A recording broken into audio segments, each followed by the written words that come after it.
I am Fernanda. I come from Mexico City. I am currently studying in New York, and I have worked with the Electoral Commission in Mexico City for the I will organize elections.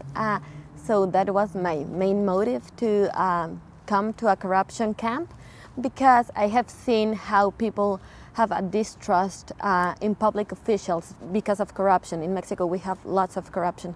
So whenever you try to make people participate on elections, and they're an important thing, they are electing their councilmen or their deputies, people don't want to participate because they think that it's all the same or it's all corruption.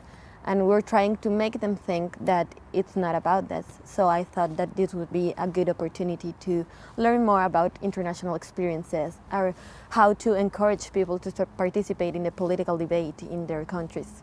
I have seen how petty corruption is really in every corner of the city, from a policeman to a judge, how people have to face charges for perhaps because they could not pay the policeman that is bribing them. I have seen how people cannot access to healthcare or to an emergency room because they don't have any money to pay for.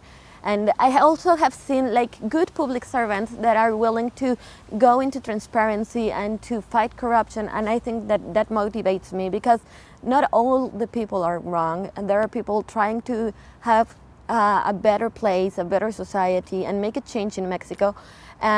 Mainly it's young people, but it's been a long generation that we're pushing forward a better environment for our kids and for future generations.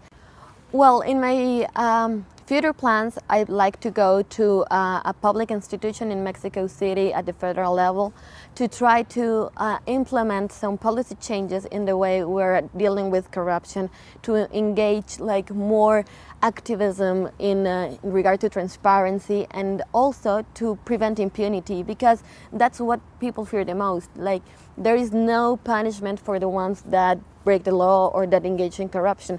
So if we can reduce impunity and we can make feel that people, they're entitled to justice, I think that would be a great step towards fighting corruption.